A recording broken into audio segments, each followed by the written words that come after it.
કાપોદ્રામાં Sukhsagar કોમ્પ્લેક્સમાં ground ફ્લોરની ઇલેક્ટ્રોનિક્સની દુકાનમાં 3 round firing થતા એકને ઈજા થતા સારવાર અર્થે હોસ્પિટલમાં ખસેડવામાં આવ્યો છે।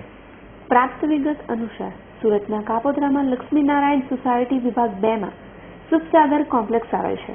આ સુખસાગર કોમ્પ્લેક્સના ગ્રાઉન્ડ ફ્લોરમાં રાધા ઇલેક્ટ્રોનિક્સ દુકાનમાં 2 ઇસમોએ આવીને ફાયરિંગ કર્યું હતું અને ઇલેક્ટ્રોનિક્સ દુકાનમાં થયેલા ફાયરિંગ રાઉન્ડમાં 3 રાઉન્ડ ફાયરિંગ થયેલું હતું, જેમાં એકને ઈજા પહોંચતા તેને તાત્કાલિક સારવાર અર્થે આયુષ હોસ્પિટલ ખસેડાયો છે।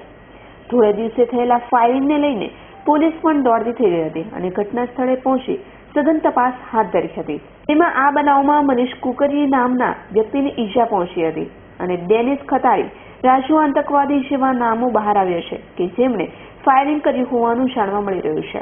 સ્ટેશન ધરમનગર રોડ ઉપર સુખસાગર એપાર્ટમેન્ટના રાધે ઇલેક્ટ્રિક્સ નામની ઓફિસમાં ફાયરિંગ થયેલું છે।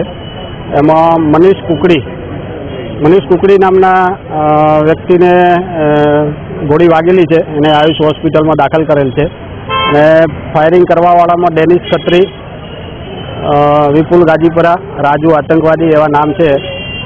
તપાસ ચાલુ છે। બનાવ બનવામાં કારણ એવું લાગે છે કે ડેનિસ ખત્રીને અગાઉ છરી મારેલી મનીષ કુકડીએ, જેમાં 307 દાખલ થયેલી। એના સમાધાન માટે આ લોકો ભેગા થયેલા અને આ બનાવ બનેલો છે। અગાઉની તપાસ ચાલુ છે।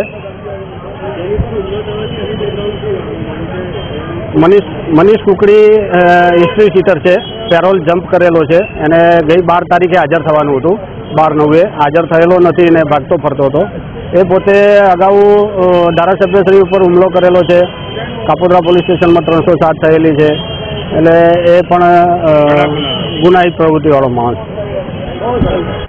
અગાઉ મનીષ કુકરીએ ડેનિસ ખત્રી પર છરી વડે હુમલો કર્યો હતો, જેના સમાધાન માટે આ વ્યક્તિઓ આવ્યા હતા અને તેમણે ગોળીબાર કર્યો હોવાનું જાણવા મળી રહ્યું છે। Bureau report S9 news Surat.